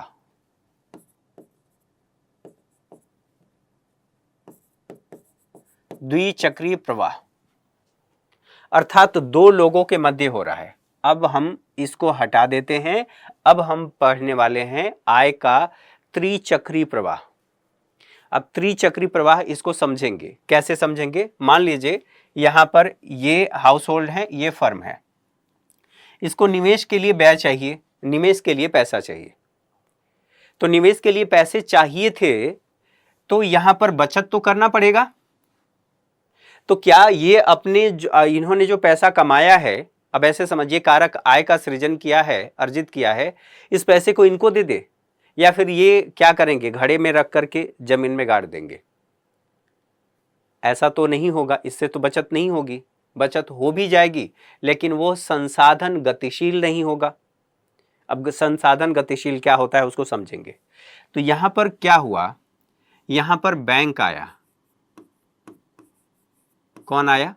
बैंक आया, और इस बैंक ने इस व्यक्ति के अतिरिक्त, अर्थात जो इसने प्रॉफिट कमाया है, इसको जमा कर लिया। किसने? बैंक ने। और प्रॉफिट इनसे जमा कर लिया, अर्थात यहां पर आप कहेंगे बचत, यहां पर बचत जमा कर लिया। हाउस होल्ड का भी कुछ था, तो हाउस होल्ड का भी इसने, बैंक ने कुछ बचत जमा कर लिया, ठीक है। बैंक में इन लोगों ने जमा कर दिया। अब दूसरी बात ये थी कि ठीक है, बचत तो जमा कर लिया, लेकिन इसको निवेश के लिए पैसे भी तो चाहिए, और भी तो कंपनियां होंगी, अब और भी तो फर्म होंगे। तो अब ये क्या करेगा? यहां पर इनको और इनको, ठीक है, साख, इनकी साख बढ़ा दिया, साख बढ़ा दिया। साख बढ़ा दिया अर्थात इनके बचत को लिया, इनके बचत को लिया, और दोनों के बचत को लेकर के बैंक ने क्या किया? इसी बैंक ने इनके लिए निवेश के लिए पैसा उपलब्ध करा दिया, और इनके भी निवेश के लिए पैसा उपलब्ध करा दिया। फिलहाल ये यहां पर समझ लीजिए, ये यहीं से कोरिलेट। अब इसको यहीं पर छोड़ देते हैं क्योंकि ये लंबी लंबी संकल्पना है, ये एनसीईआरटी में बताया नहीं गया है, ये सिर्फ जानकारी के लिए इतना बता दिया। अब बात होती है कि दो हम लोगों ने देख लिया, इनके इनके बीच कैसे हो रहा है। तीसरा यहां पर आ रहा है जिसको हम कह रहे हैं कि गवर्नमेंट, GOVT, गवर्नमेंट। जो सभी हाउस होल्ड हैं, क्या यहीं पर किसी फर्म में ही अपनी सेवाएं देते हैं? ऐसा तो नहीं है। तो अगर नहीं है तो यहां से कुछ व्यक्ति इस गवर्नमेंट को भी सेवाएं दे रहे हैं, सॉरी, यहां ये सेवाएं दे रहे हैं। और ये भी अपनी सेवाएं सरकार को दे रहे हैं। क्लियर है?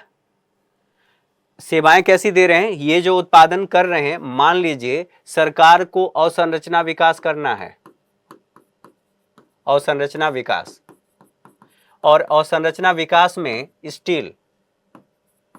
स्टील की आवश्यकता है। बना कौन रही है? फर्म, और बना करके इसने किसको? तो सरकार को बेच दिया। यानी कि सरकार को ये अपनी वस्तु दे रहे हैं, और वस्तु दे रहे हैं यानी कि ये भी इसमें शामिल है। ठीक है, तो ये बात अब आपके समझ में आ गई कि फर्म जो है, फर्म यहाँ पर जो गवर्नमेंट है, गवर्नमेंट की बात की जा रही है कि ये गवर्नमेंट को सेवा दे रहे हैं, सर्विसेज दे रहे हैं, ये भी गवर्नमेंट को सर्विसेज दे रहे हैं। अब गवर्नमेंट इनसे सर्विसेज ले रही है तो इनकी आय हो रही है, इनकी भी आय हुई, इनकी भी आय हुई। तो गवर्नमेंट ने कहा कि भैया मुझे वेलफेयर पर खर्च करना है, सोशल वेलफेयर, जन कल्याण सुनिश्चित करना है। तो अब सरकार ने ये कहा कि एक काम करो, चलो अब मुझे कुछ टैक्स दे दो।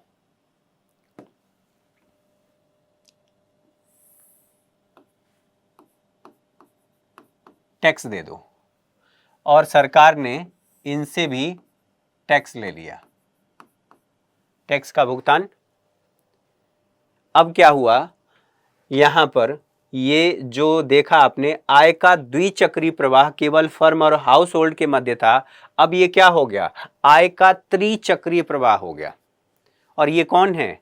इन्हीं को तो हम कह रहे हैं कि ये तीनों, यह आर्थिक एजेंट हैं,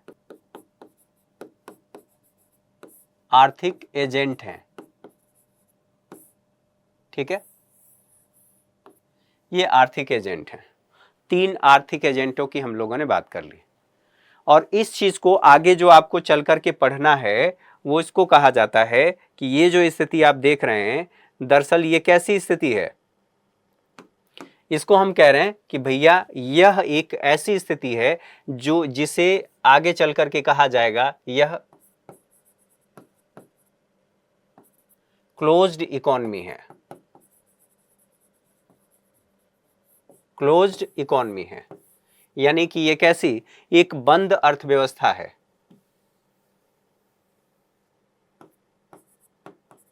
बंद अर्थव्यवस्था।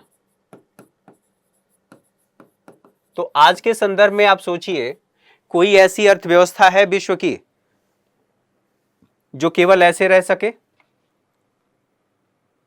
हर देश एक दूसरे देश पर निर्भर है आयात और निर्यात के लिए।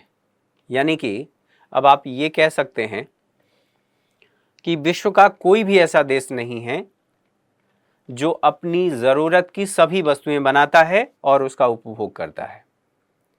उसे बाजार भी चाहिए, उसे ग्रोथ भी करना है। भारत चीन के साथ कितना भी युद्ध में या वहां पर टेंशन है, लेकिन भारत और चीन के मध्य आयात और निर्यात होता है वस्तुओं का, सेवाओं का। भारत और पाकिस्तान के मध्य दुश्मनी है, लेकिन फिर भी वहाँ से सेंधा नमक मंगाया जाता है, पान इत्यादि इत्यादि, ये सब रुई इत्यादि, ये सब कुछ आयात निर्यात होता है। हमारे बीच युद्ध भले ही होता है लेकिन आयात निर्यात होता है। ठीक है, तो ये बातें हम लोगों ने समझ लिया, बंद अर्थव्यवस्था का ये उदाहरण है। अब यहीं पर इसको हटा देते हैं। इसको हटाने के बाद एक बात आती है कि भैया यहां अगली स्थिति क्या है? अगली स्थिति कुछ इस प्रकार है कि एक को हम कह रहे हैं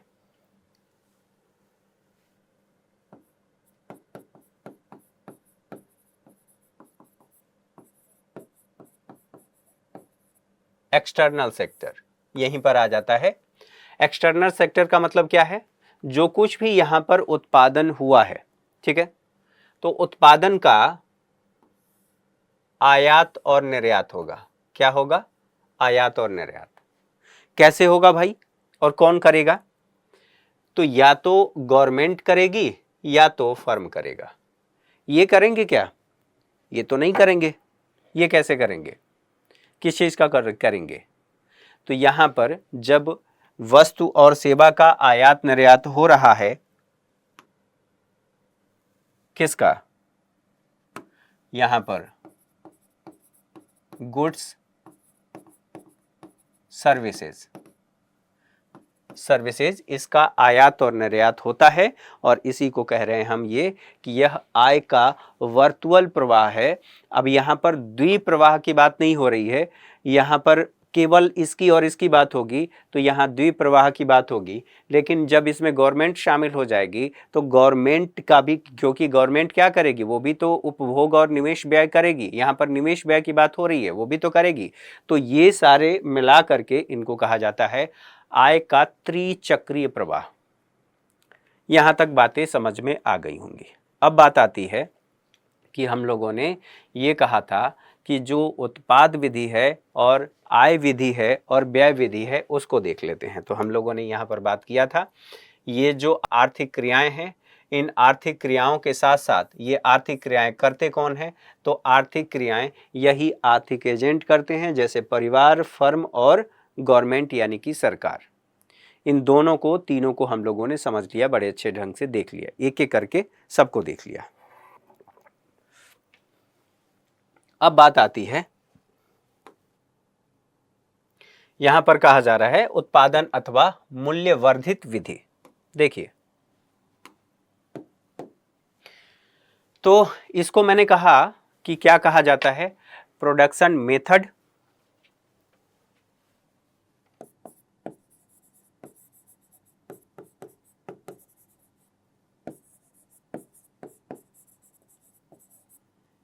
प्रोडक्शन मेथड, ठीक है, इसको कहा जाता है। और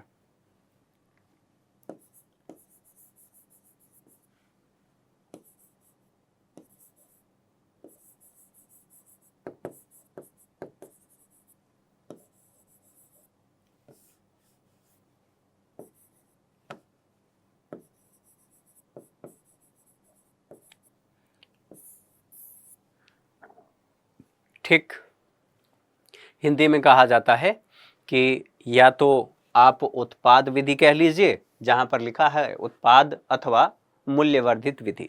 ठीक, अब इसको समझ लेते हैं। हमने ये कहा कि अंतिम वस्तु का उत्पादन करने के लिए हम क्या करते हैं। अगर किसी वस्तु का उत्पादन करते हैं तो आप ऐसे समझ लीजिए कि अगर कोई वस्तु है जिसका उत्पादन किया गया है, अंतिम उत्पाद है, तो उस उत्पाद का कुछ मूल्य होगा। यानी कि अंतिम वस्तु का उत्पादन करने के लिए विभिन्न स्तरों पर, विभिन्न स्तर, कौन कौन से स्तर अगर याद हो तो मैंने बताया था, कपास, धागा, कपड़ा और शर्ट। तो इसके अलग अलग क्या हैं, चरण है, अर्थात स्तर भी आप कह सकते हैं। तो अब यहाँ पर उसी चीज को देख लीजिए। यहाँ पर होता क्या है, हमने ये कहा कि कपास, ठीक है, कपास के लिए, अब ये एक बात बताइए, धागे के लिए धागा, और यहां पर हमने कहा कपड़ा, ठीक है, और कपड़े के बाद यहां पर कहा कि यह शर्ट है। ठीक, क्या है, ये शर्ट है। एक चीज सोचिए, ये कपास इसके लिए क्या है, इनपुट है, इनपुट है।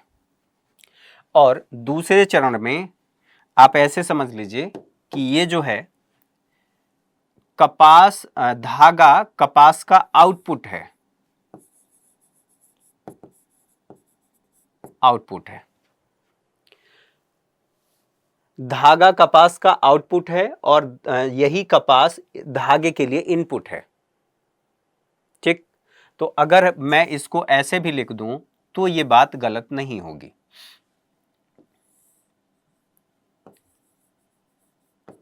आउटपुट, यही तो है। हमने ये बात कर लिया था कि इसके जो उत्पादन का मूल्य है, क्या था, उत्पादन, हमने ये कहा था कि ये 100 रुपये, 100 रुपये के बाद हमने यहां पर बात किया था कि ये 200 रुपये है, और 200 के बाद यहां पर हमने कहा था कि यह 300 रुपये है, और अंत में यह 400 रुपये हमने बात किया था। ठीक, एक एक करके समझ लेते हैं। अब यहां पर ये जो कपास धागे के लिए इनपुट के रूप में कार्य कर रहा है, तो यहां पर कितना किया गया, अगर यहां आप देखेंगे तो 100 रुपये का वैल्यू एडिशन किया गया, मूल्य वर्धन किया गया है। मूल्य ही तो वर्धन किया गया किस में, कपास में। कपास से धागा बना, 100 रुपये का मूल्यवर्धन हो गया।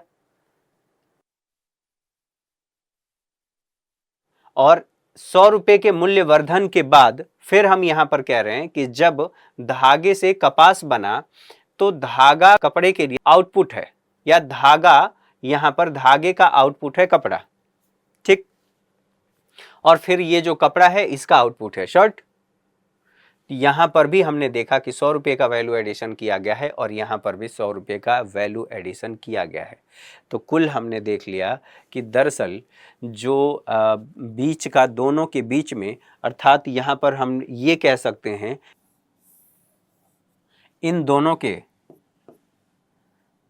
बीच का जो अंतर है, यानी कि आउटपुट और इनपुट के बीच के अंतर को हम मूल्य वर्धन कहते हैं।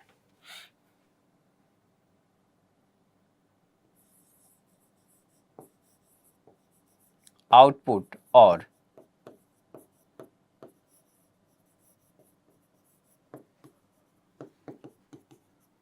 बीच के अंतर को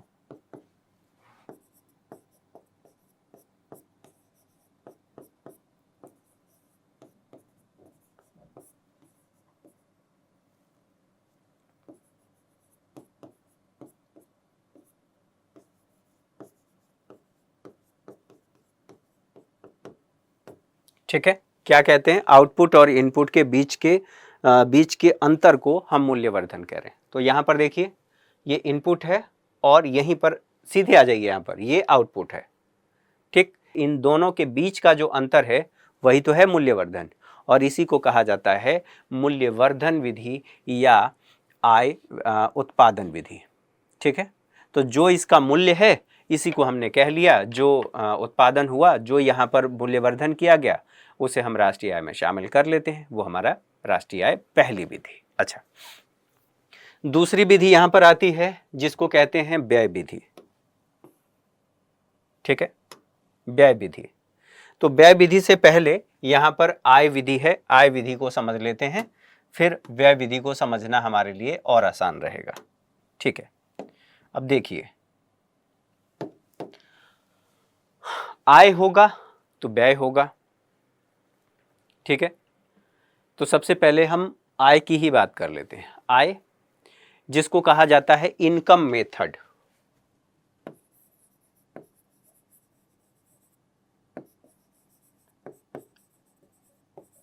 इनकम मेथड। तो भैया जो ये इनकम मेथड है, इनकम किसको हो रहा है? हमने कहा था कि जब जब उत्पादन हो रहा है आय सृजित हो रही है। थोड़े समय के लिए यहां पर समझिए,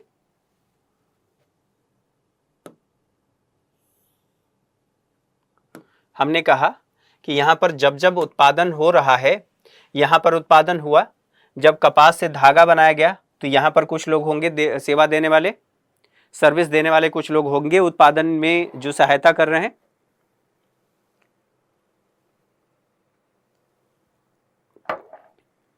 तो जो व्यक्ति उत्पादन में यहां पर सहायता कर रहे हैं, ठीक है, यहां पर इस चरण में उनको क्या हो रहा है? इस वाले चरण में आय का सृजन हो गया, हुआ। फिर यहां पर इस चरण में भी आय का सृजन हुआ, ठीक है। फिर इस चरण में भी क्या हुआ? आय का सृजन हुआ, ठीक है।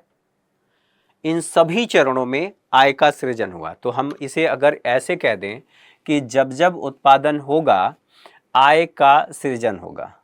तो उत्पादन के 4 कारकों को, अब यहां पर कौन है? यहां पर ये जो व्यक्ति है क्या कर रहा है? सेवा दे रहा है, यानी कि श्रमिक है। श्रमिक को क्या किया गया? उत्पादन के 4 कारक याद करिए।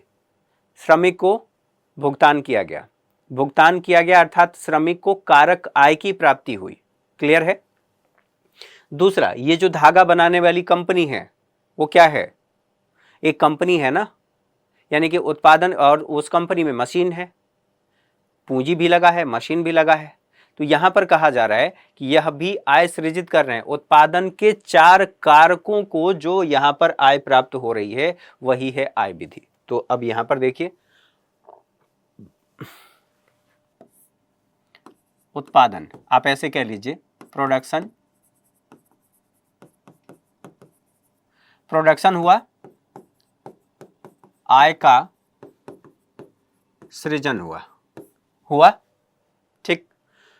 और आय का सृजन हुआ किसको हुआ, तो यहीं पर हम कह रहे हैं उत्पादन के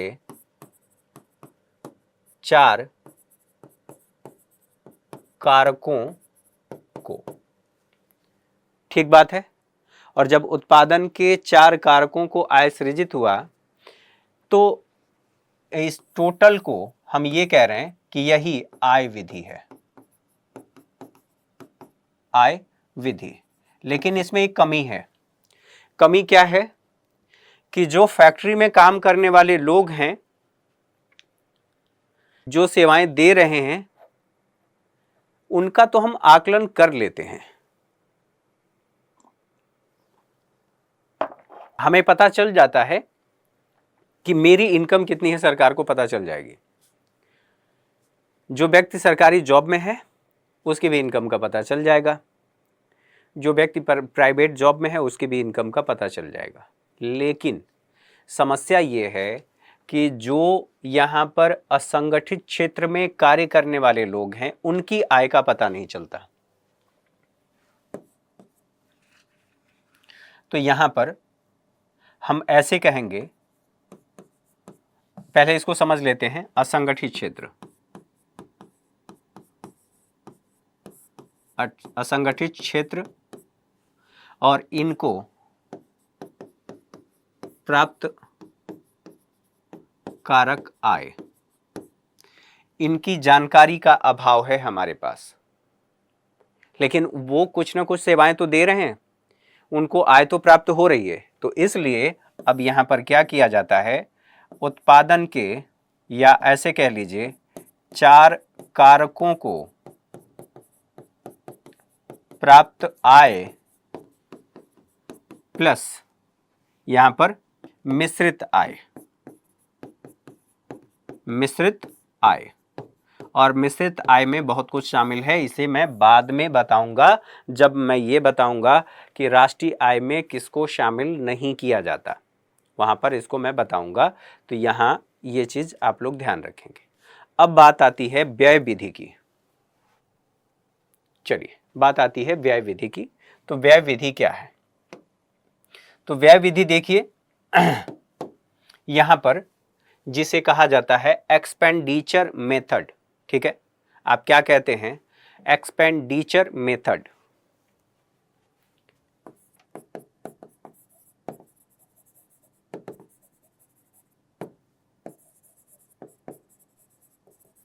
एक्सपेंडिचर मेथड, ठीक। अब एक्सपेंडिचर मेथड को अब कैसे समझेंगे।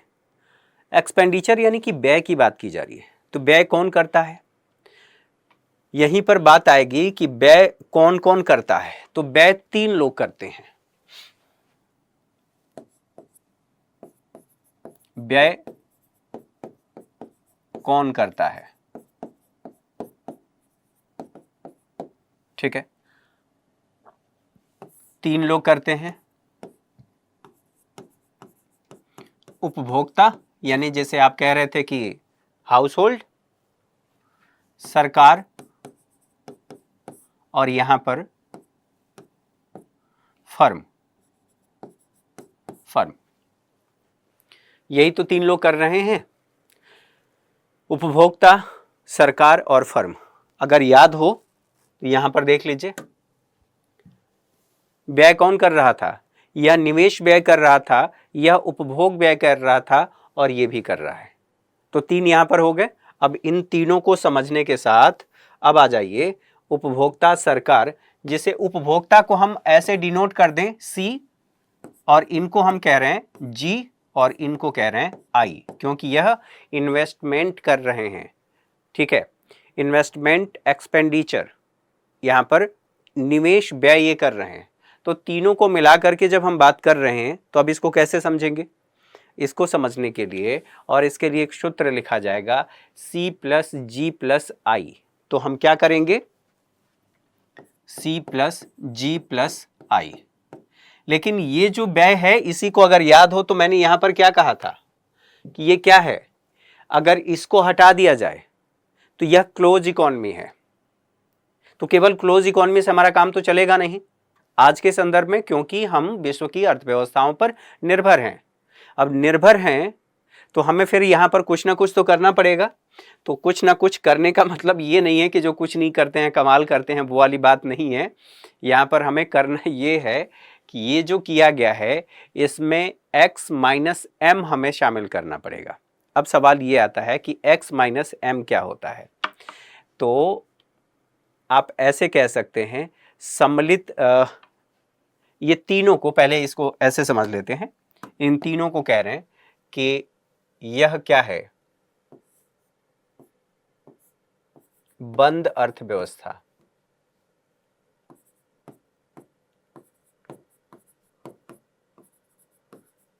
यह किस चीज को बताता है? बंद अर्थव्यवस्था को बताता है।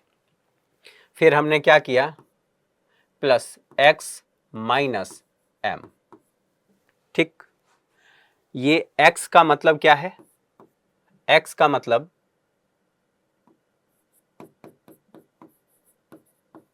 एक्सपोर्ट है, m का मतलब इंपोर्ट है। ठीक है, यानी कि x का मतलब हमने कहा कि ये एक्सपोर्ट है, बाहर को हम भेज रहे हैं, और m का मतलब इंपोर्ट है। यानी अगर हम ये समझ लें कि भैया जो हमारा C प्लस जी प्लस आई, यानी कि उपभोक्ता द्वारा किया गया व्यय, सरकार द्वारा किया गया व्यय और फर्म द्वारा किया गया व्यय, और उसके बाद हमने एक्सपोर्ट किया, दूसरे देशों को निर्यात किया। निर्यात करने के बाद हमने ये कह दिया कि भैया हम कुछ आयात भी तो कर रहे हैं। तो अगर मान लीजिए हमारे आयात मूल्य कितना है? 50 है। निर्यात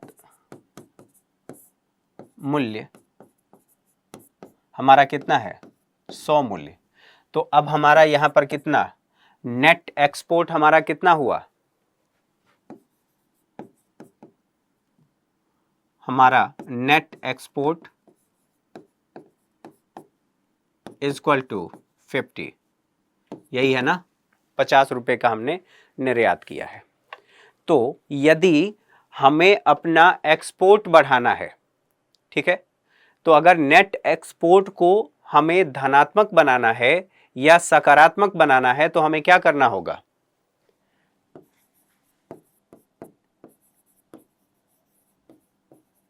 एक्सपोर्ट अगर हमें इसे प्लस में करना है तो फिर क्या करना होगा? हमें यहां से जो निर्यात है, निर्यात, ठीक है, ग्रेटर देन आयात, हमें ये करना पड़ेगा। और ये हम क्या करते हैं? अपने राष्ट्रीय आय में जोड़ लेते हैं। तो इससे संबंधित जितनी बातें थी उन सभी बातों को हम लोगों ने यहाँ पर देख लिया। हम लोगों ने ये समझ लिया कि ये जो राष्ट्रीय आय है वो क्या होती है। जीडीपी, जीएनपी, एनडीपी, एनएनपी, और उसके साथ साथ हमने ये भी देख लिया था कि आय का वर्तुल प्रवाह और आय का चक्रीय प्रवाह, ऐसे कहें, वर्तुल प्रवाह ही नहीं, केवल चक्रीय प्रवाह कहें तो ज़्यादा सही होगा। आय का चक्रीय प्रवाह क्या होता है, और जो एनसीईआरटी में बताया गया था उससे ज़्यादा मैंने आपको बता दिया। कैसे बता दिया? यहाँ पर देख लीजिए, यहीं पर जो एनसीईआरटी में बताया गया है,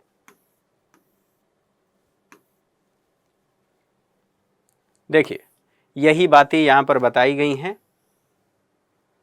C प्लस आई प्लस जी प्लस एक्स माइनस एम। ठीक, अब देखिए यही सारी बातें यहाँ पर बताई गई हैं, लेकिन यहाँ पर द्विचक्रीय प्रवाह बताया गया है, केवल द्विचक्रीय प्रवाह बताया गया है। तो इन चीज़ों का ध्यान रखेंगे। अगली क्लास में इससे संबंधित सभी बातों को ख़त्म करेंगे और फिर हम अगली क्लास जो है, जो हमारा अगला लेसन है, मुद्रा और साख इत्यादि जो कुछ भी है उसको हम लोग पढ़ने वाले हैं। तो आज के सेशन में मेरे साथ इतना ही। आप लोगों की जो भी प्रश्न है आप प्रश्न मेल कर दीजिएगा। मेल आईडी आप लोगों को दी गई होगी, ताकि हम देख सकें कि कौन कौन से सवाल लेने लायक हैं, कौन कौन से लेने लायक नहीं हैं। अब ऐसे भी जो सवाल आएंगे जहां पर कई बार बताया जा चुका है और फिर आप उसको लेकर के सवाल करेंगे, तो आपको, मुझे लगता है कि जो यहाँ पर आसपास हैं आकर के मिल लेना चाहिए। चलिए, नमस्कार। आप सभी को ढेर सारी शुभकामनाएं।